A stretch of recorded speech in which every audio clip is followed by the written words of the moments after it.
My name is Yorleni Velasquez, and I was born in Costa Rica. I moved to America when I was 26 years old. My testimony covers different parts of my life. Through my life, God has been so faithful to me. Now I see it like that since I become Christian. Before, I feel like, okay, God, where are you? But I can see God's hands and love through all my life.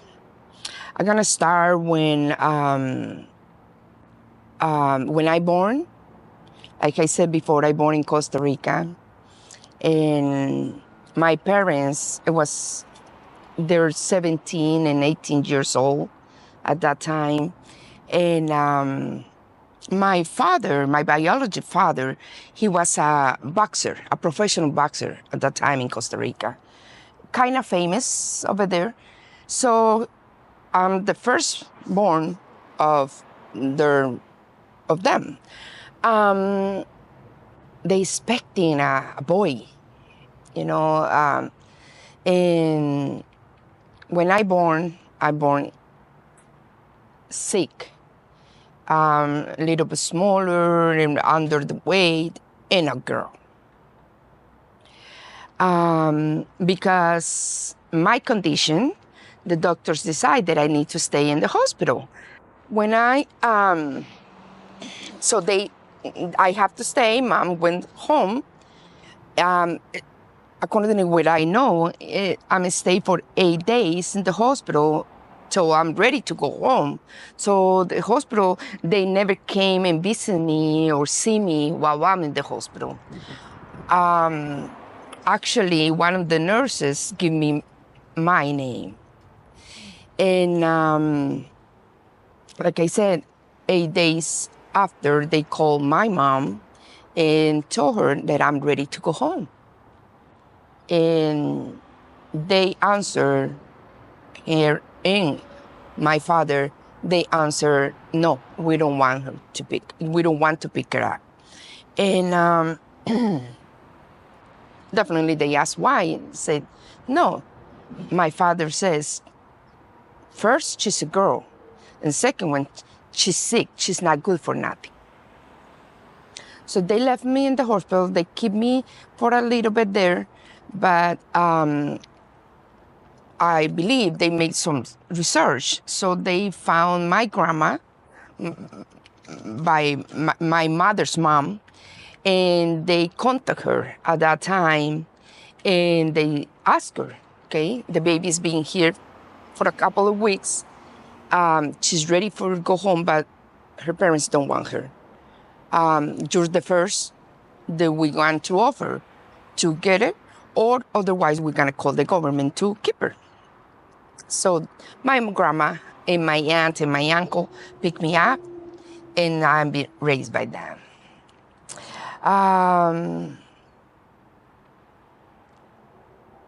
In the same, like in that time, my mom got pregnant again really, really soon. And when the baby born, it was a boy, a healthy boy. Perfect. Well, that's exactly what they want. So they keep the baby, but only for 8 months. 8 months after, they got separate, and they left my brother at 8 months old alone in a house for about 3 or 4 days. The neighbor called my grandma. It was a small town, so everybody knows everybody.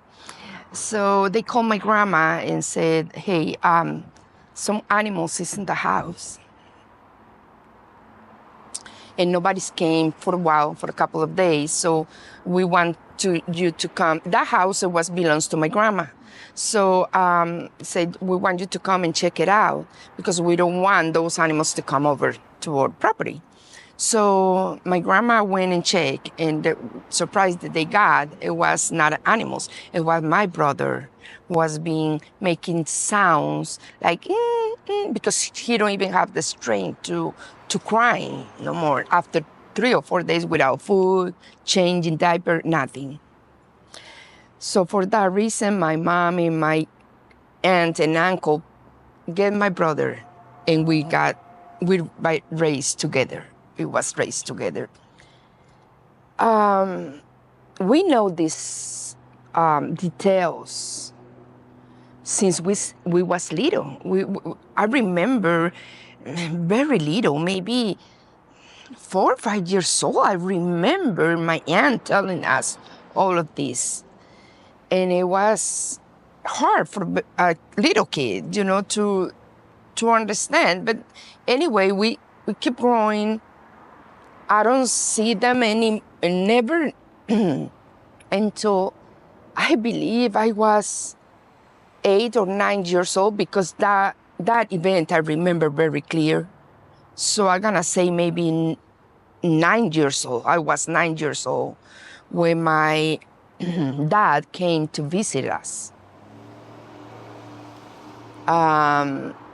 And he's invited us to go to the beach and have a very nice day and try to connecting with us. So we went, of course, my parents or my grandma, who I call my parents, they allowed us to go. My aunt and my grandma went with us. But I remember we was at the beach, and only my dad was playing with us. I remember he left my brother on the sand playing with the toys and entertaining himself, and he took me to the ocean. Sorry.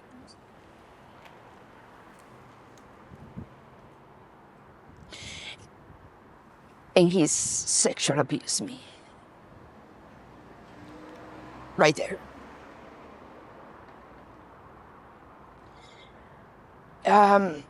I don't know. I believe I don't understand what is going on, but I remember when he told me, "Shh, be quiet. Don't say nothing. Don't make noise. Otherwise, your grandma and your aunt is gonna be mad at me, and I cannot see you again." When he told me that, I believe I realized that something's wrong there, but still I don't say nothing. After that day, I don't see him in long time, years. The next time goes by when I'm become a teenager, and I remember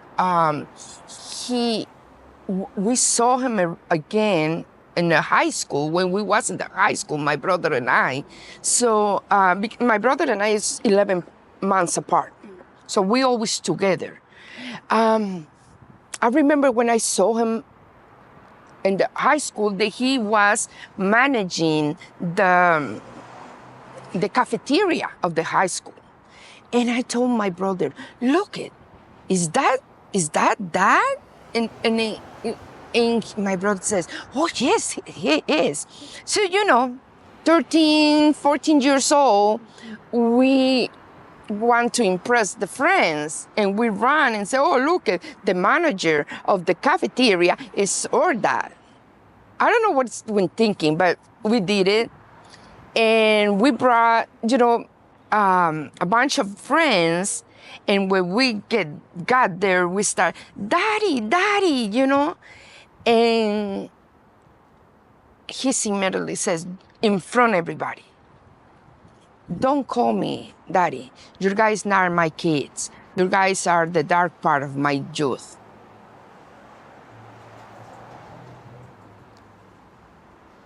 My self-esteem, it was very low all those years. I'm always asking why my parents don't like me, why I'm bad. I'm it's something bad in me. Plus being a girl, but something else have to be, because if not even my parents love me. And then in the teenager season, this is really, really hard for anybody, to hear something like that. It clicks me even more. With that being said, I'm not justifying my decisions, but I believe that was part of why I get involved when I was 17 years old.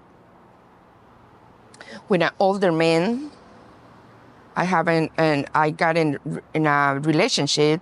He's 14 years older than me. He was a Christian. And he very, in a smart way, manipulate my low self-esteem, I believe, even I was raised with so much love in my house, is something always missing, So, or at least that's what I thought. And he knows that, so he started giving me that, try to fulfill those spots that is hurting me, As I said, I raised with so much love, with so much attention, that I become very spoiled by them. So I don't know how to cook. I don't know how to do laundry. I don't know. Basically, I don't have to do anything. They always do everything for me. And that was a big problem. With this man, the first time that he's hit me, it was because I was ironing and the pants, it was wrong. It was not finished well, or the way that he wanted. So he threw pants to my face and pushed me against the bed, to the frame of the bed. I remember, I don't understand. I never got a spank in my house, never, not even jail. For first time in my life, somebody pushed me so hard that I hit my head on the frame of the bed. And he says, after minutes, just minutes after, said, this is your fault, right? This is your parents' fault, because they didn't teach you what to do or how to do things. So I'm gonna teach you how to do it. That's what I'm doing. You understand that I'm doing this because I love you. So that physical abuse continues every time when I try to cook and things finish really bad, or it's not tasting good, or I burn things. When I was doing laundry or when I was cleaning, I used to have long hair, so he grabbed my ponytail, and with my hair, he's trying to dust all the furniture, or whatever he found is not done well. Actually, another time where I was ironing again, he got the iron and tried to hit me with the hot iron. And at that time, he burns my arm. And always, after every single abuse, he says, it's your fault. You're not good for nothing. If you remember, that's exactly the same words that my dad said when they don't want to pick me up. So I really believe that I'm not good for nothing.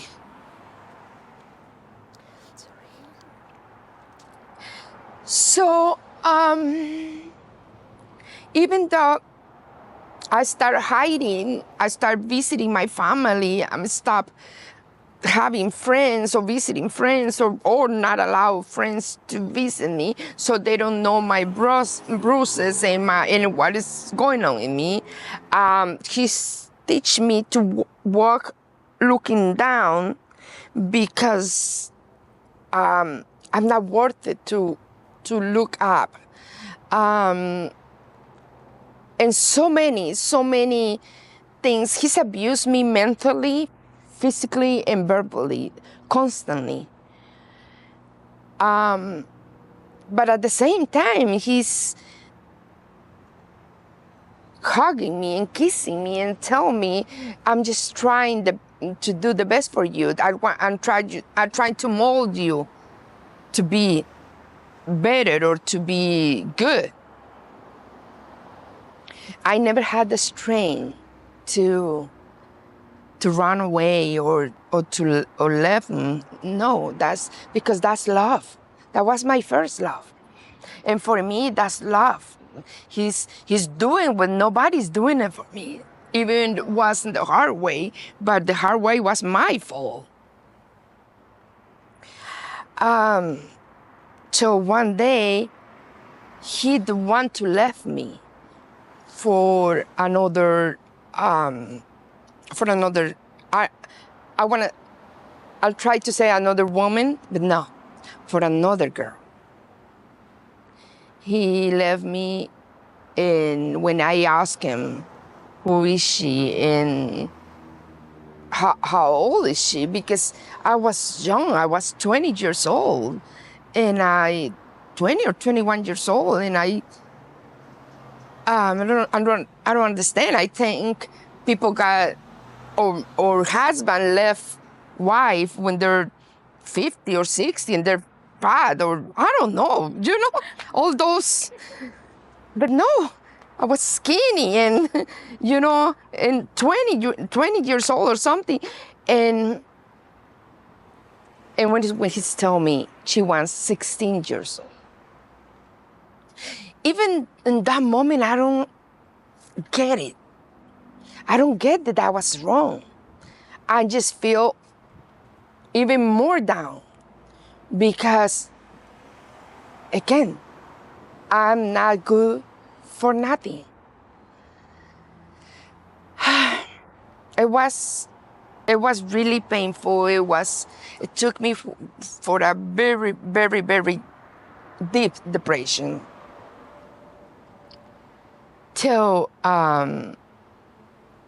one day, move forward, one day I met someone to introduce who is my husband today. I remember the first thing that he told me is, wow, I was working at that time, working hard, I'm an accountant. So I was in my office working so hard and this and that I miss his calls, And I remember when the first time he says, hey, I've been calling you and you're so busy. And I said, yeah, it's closing of the month and this and that. And he says, wow, you're so good in what you're doing. Wow. Besides my uncle and my aunt and my grandma, this is the first time that I hear somebody, a man, telling me that I'm good. And I'm so desperate to hear that. But I'm so afraid that he's just trying to do the same thing that another man did, Okay, in the beginning, saying gentle things or nice things, and then it's gonna become a monster again. But all of a sudden, no, he's keep putting seeds on me. that I'm so pretty, that I am so sweet, that he loves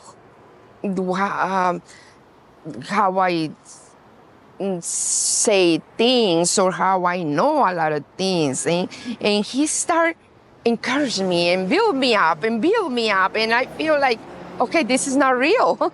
It's not me. And every time he said, no, you're so sweet. You're so pretty. You're here, you're there. Till the day that he's asked me if I want to be his girlfriend. And that I'm back up. And I said, okay, no, I'm not worth it for someone like you. And he said, what? So I was telling him my story at that time. And he's immediately, just right there, he says, you know what? I just asked you to be my girlfriend. Never mind. Imagine those seconds, to me. He says, never mind. I don't want you to be my girlfriend. I want you to be my wife. And I said, what? Really? Somebody wants to marry me right there. When this guy left me, I remember I was on the floor holding his legs, say, don't leave me, please. And he's looking down at me, and he says, oh yeah, crying. I know, I understand that you need to cry, because nobody is gonna want you, never. Nobody is gonna respect you, ever. When Julio, who's my husband, asked me just seconds away to be his wife, I never married the guy before. I don't understand. I said, but he told me that nobody's gonna want me or respect me. And now this one, no, he has issues, because now this one says he wants me to be his wife. And I remembered I told him, no, did you understand that I'm already was with another man? And he says, I don't care. You're pure and clean for me. You're so innocent for me. And right now, I'm gonna promise you, I'm not gonna touch you till the day that you become my wife. I said, what? And I didn't believe it. I just kind of, what's going on here? This is a miracle, what? But since that day, he's changed. And he started treating me even more gentle, even more careful, even more special. And then, yeah, we got married. And that's the first time that he's put his hands on me. And he's taking care of me like the more pure woman that he can ever have. So we got married, and it was a very special day and night. It was a moment when I see someone really loving me, respecting me. I feel that I am somebody, that I am special. And yes, my marriage is not perfect, but I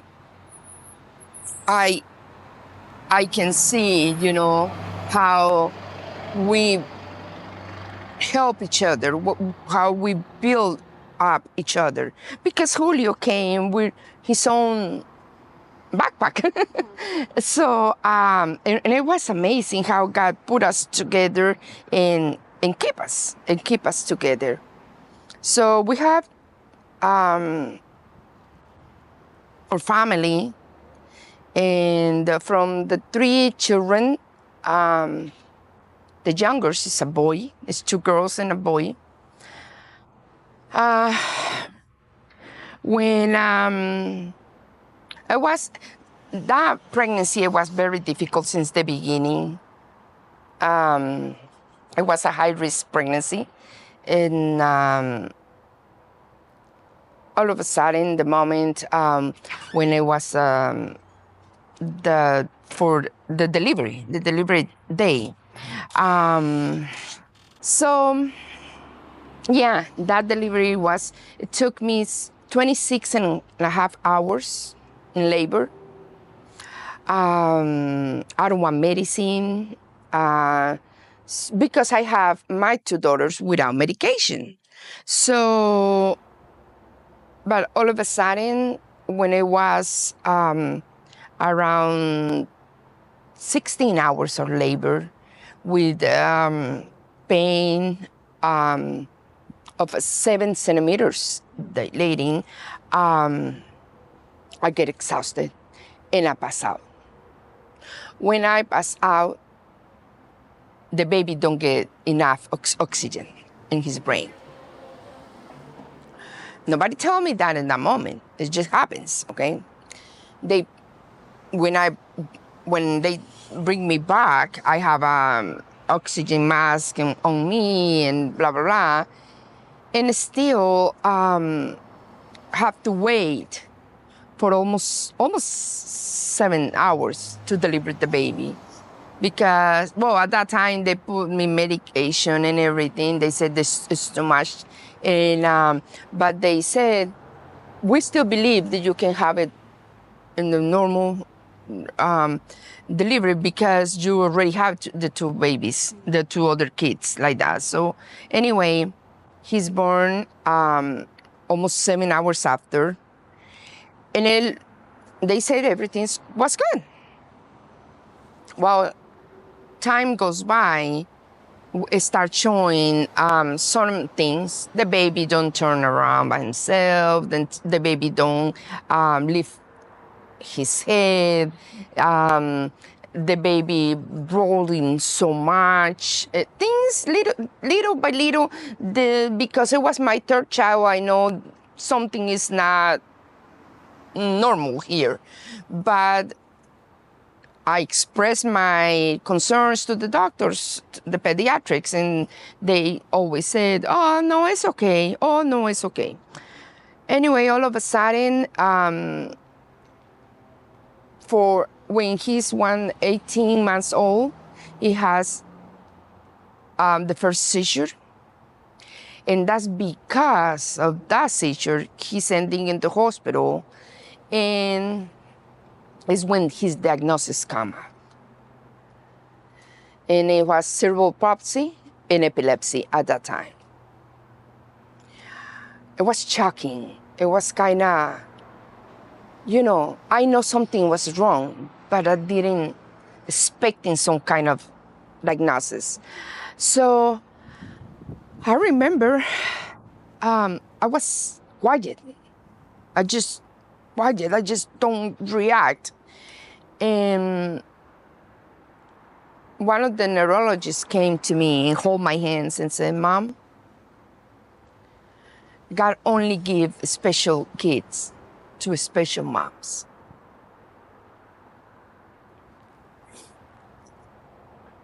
Sister, those words I carry them till today, In those lower days, in those days that my hope, my energy, my faith, it was struggling.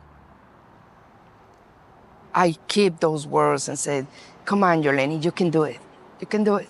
Let's keep doing it. That day, they told me He's never gonna walk. He's never gonna talk. The condition continues getting worse and worse. When he's turned 3 years old, on the day of his birthday, he has 3 seizures in less than 10 minutes. That is very aggressive. With those seizures, put him in coma. And he was in intensive care unit when I was by his side.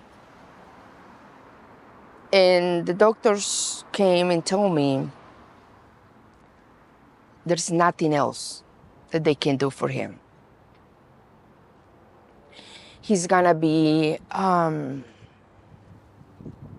disconnected from the machines in 36 hours. And I said, disconnected? What does that mean? I said, we're gonna unplug the machines in 36 hours. But why?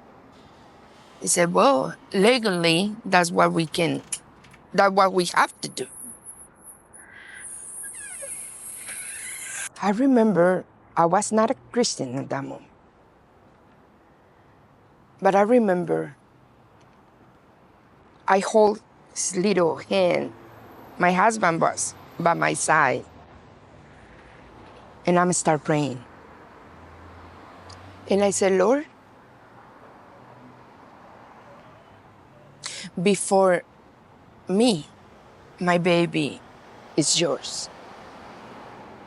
With all the love that I have for him, I can do anything for him right now. If it's your will, Lord, take him. I give it back to you.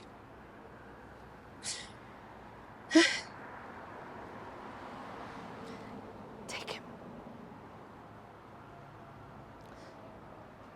But please,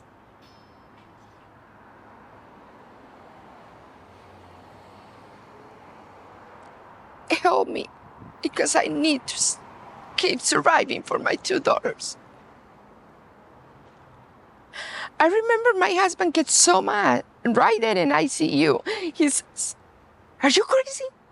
What are you doing?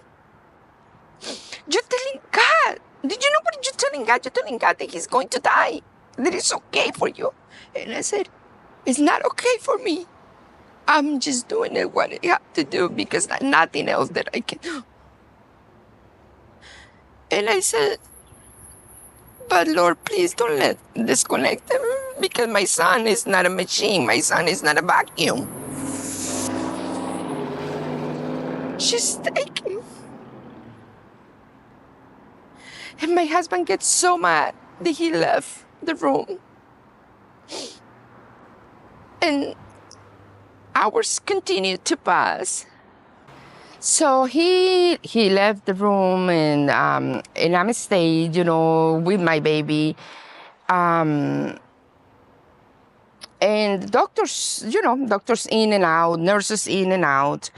But it was one moment that my baby moved his fingers, just like this. And I saw it.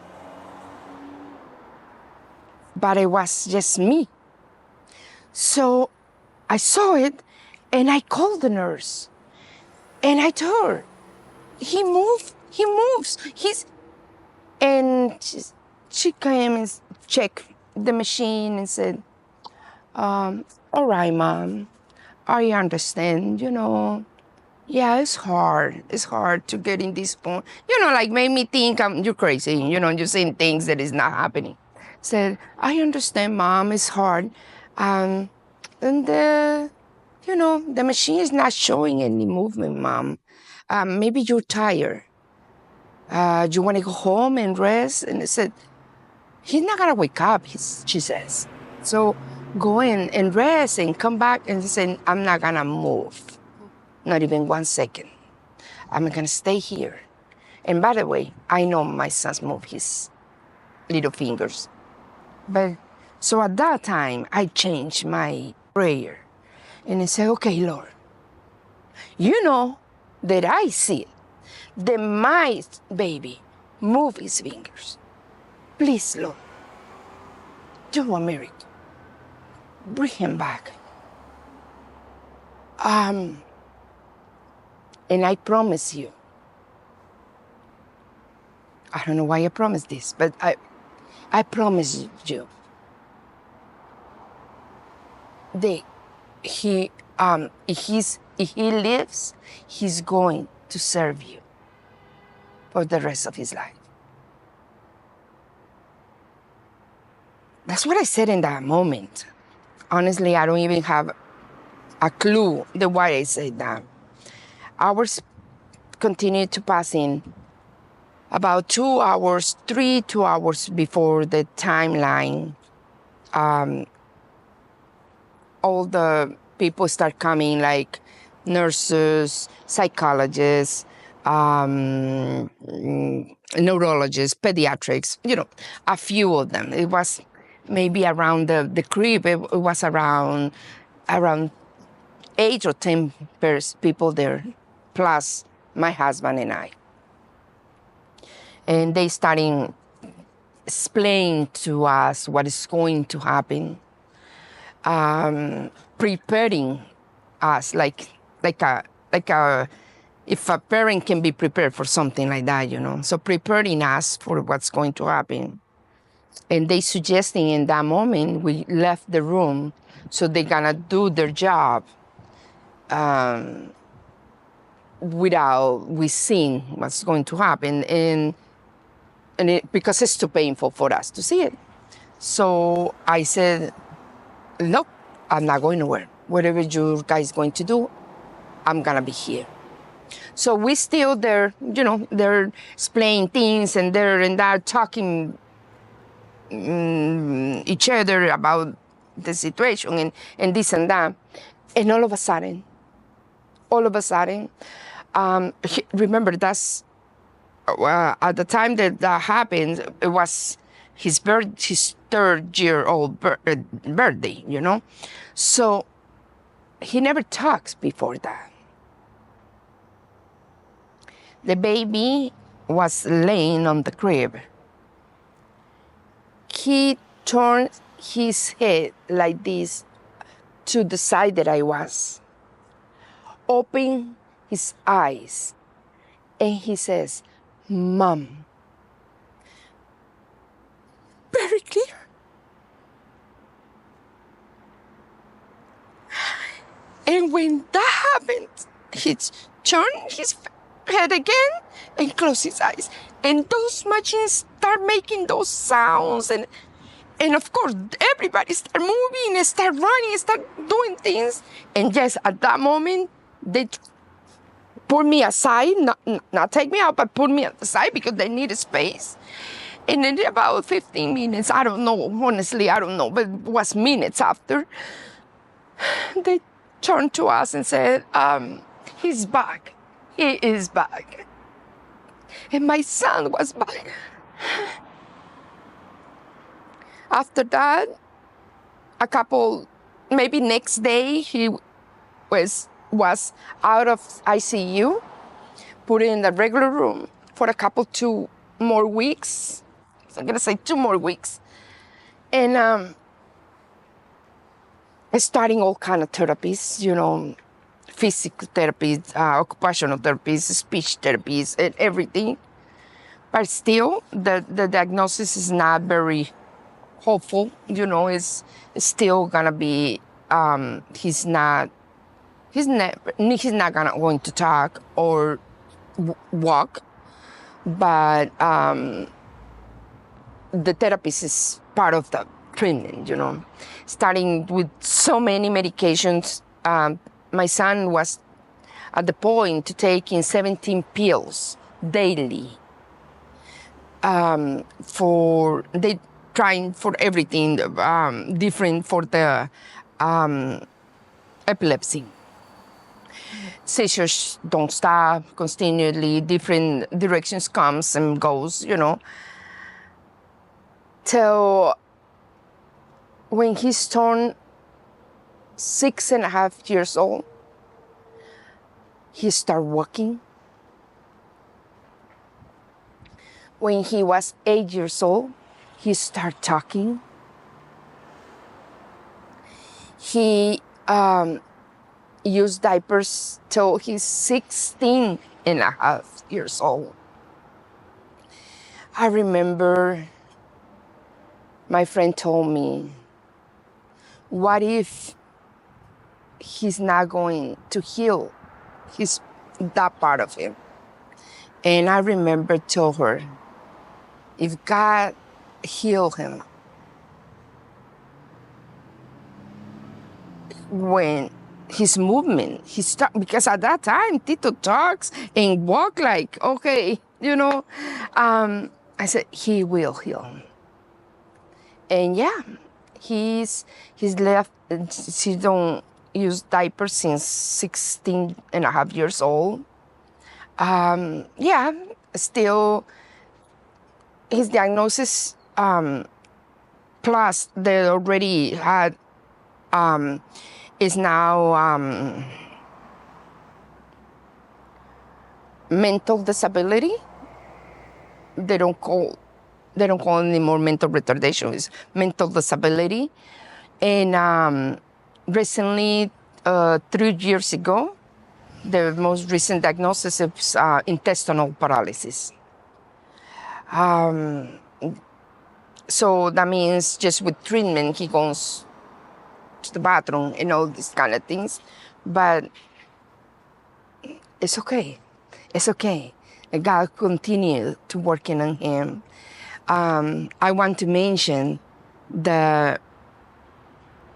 we call him Tito. His name is Gabriel. We call him Tito because that's the nickname that Julio called him when he was in the hospital for so many times. And so we start calling Tito. So he likes that. So in the church, everybody knows him by Tito. But Tito loved the Lord. Tito brought us to the Lord. Because of Tito, we became Christians. Since the first day that we became Christians in 2007, and since that day, he just found his home. Church for him is home. There's family. Everybody knows Tito. Everybody loves Tito. Tito is so joyful. Tito is so in a house, in our home. He's only hear worship music. He don't know any other music than worship. In the car, he's don't allow us to put other music that is not worship music. In long trips, he have to tell us it's only worship music allowed. He do his devotionals. He do his reading Bible. He do everything by himself. Julio and I, we don't have any credit for that. It's him. He got mad if Julio and I don't go to church. Why we don't go? How dare you? You don't go to church. Tito, I didn't know that when I promised to the Lord that day that he will serve you for the rest of his life, I thought it was me to gonna tell Tito that he needs to, to serve the Lord, to follow the Lord. No. When I promised that, the Lord take him as it's done. And he called him by his name, and he put that passion and that desire in his heart. And Tito's passion is the Lord and the sports. That's it. That's his life. And he's very special. He's a very special young guy. I'm so thankful that how God is being so gracious to me, to us. But now, talking about my testimony, my life, even though things not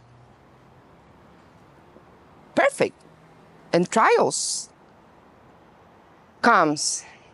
So in 2008, Julio and I got separate. Incredible when the girls are growing and Tito's getting better and better, we become more distant. For so many years, we got so focused as a parents and focusing and our children, then we kind of forgot to take care of us as a couple. So we got separated in 2008 for 5.5 months.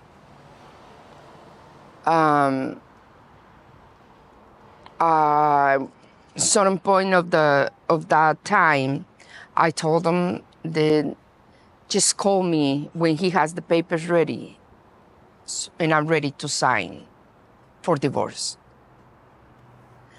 And I remember he called the girls and see the girls and Tito. They hang out during that time, but we not talk at all.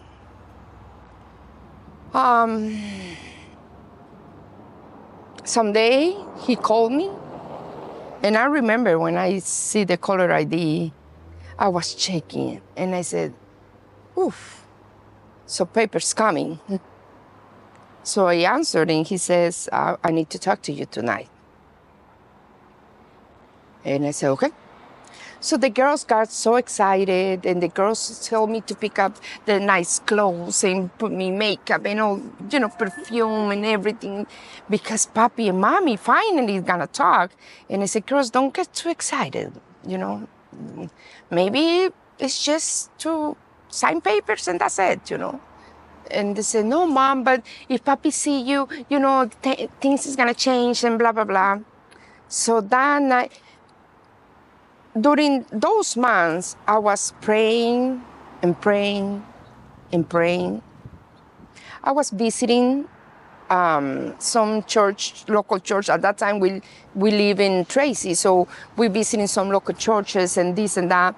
And I remember Faith Fellowship that we was visiting a few years ago. So I came with the girls, and Tito. I came and I start attending, and I was praying. One of those nights while I was praying, God showed me the vision of Julio and I in a very dark night, but with so many stars. We was hugging each other, and the Lord putting his hands on us. I had that vision while I was praying one time in those months, So that night when Julio and me met again,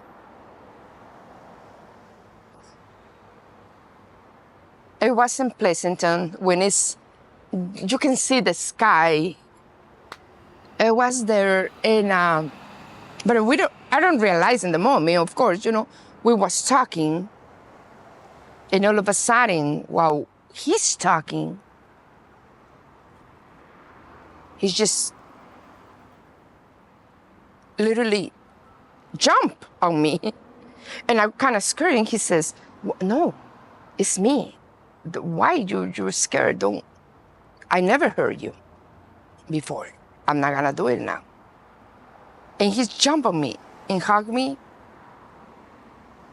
and told me with a very soft voice, I want you to be my girlfriend. And I remember the number was checking. I said, girlfriend again? He said, remember, you was my girlfriend just for a minute. And I said, what? Because I don't remember. And he says, yeah, just remember? Just 1 minute, and then you become my fiance. And I said, oh. So he says, I really want you to be my girlfriend.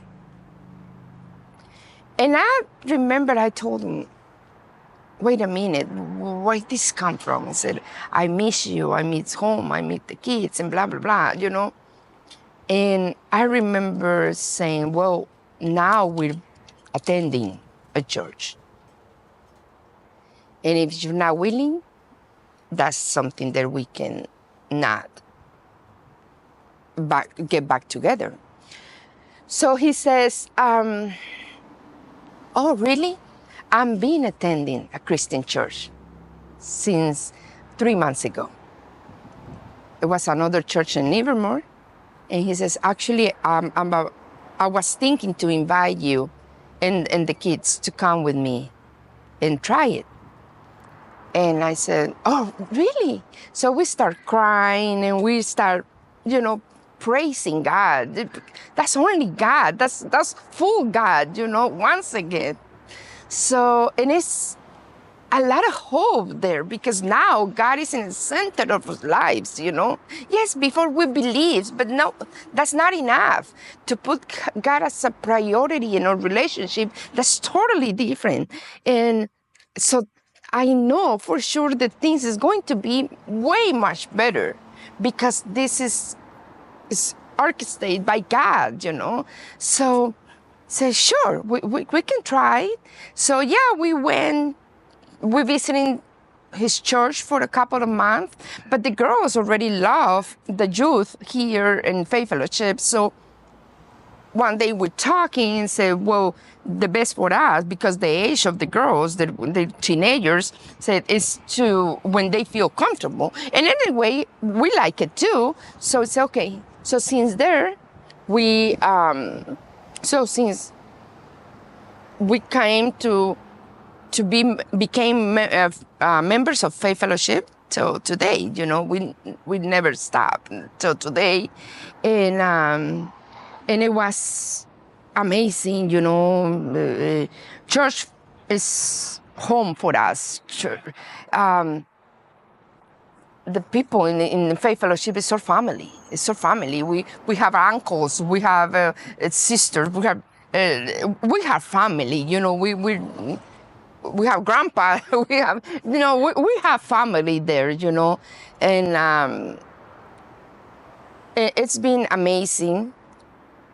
And we think, okay, everything's gonna be great now. Everything's gonna be okay. No, of course we have to face in so many things, but in different way, you know.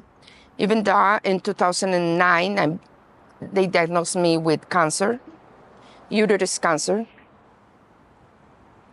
And again, let's trust the Lord again, you know. Even Julio, becomes a little bit mad at God and said, why her? Why? She's love you, she's trusting you, why her? I never asked God why. I said, Lord, you don't heal my son for left him without his mom. He still needs me. At that time, his condition is still very compromised. You don't restore my marriage to take me now. Huh? No. I trust in you, Lord. I trust in you. And I know you can heal me. And yes, after surgery and treatment, I lost a little bit of my hair. 70s here and there. 9 months after, they said I'm cancer-free. Till today. Till today. So God is good. God is good. I'm still waiting. My daughters go back to the Lord with a full heart. They believe, they trust, but they're not back. And I said, Lord, I know it's coming. I wait on the Lord now and different than before, because I wait knowing that it's going to happen accordingly with His will. And if it's not happen, something not happen, it's because it was not good for me or my family. So this is so far my testimony. Living for the Lord. I'm trusting Him in all the areas of my life, knowing that He's loved me, He spoiled me, knowing that He's so faithful. And He's brought me through all this. He never gonna leave me. Encourage anybody. Just trust the Lord. Just wait patiently. Wait on Him. Trust Him with all your heart. Obey His commands. Serve Him with all your heart, with joy. Forgive. Ask for forgiveness. And God will give you the desires of your heart. I'm 100% sure that is true. His promises they're real. His mercies are new every morning. And every morning, I repeat the same thing. Say, Lord, I'm waiting on you because your mercies are new every morning. Jeremiah 29:11. I know the plans that I have for you. With only that part,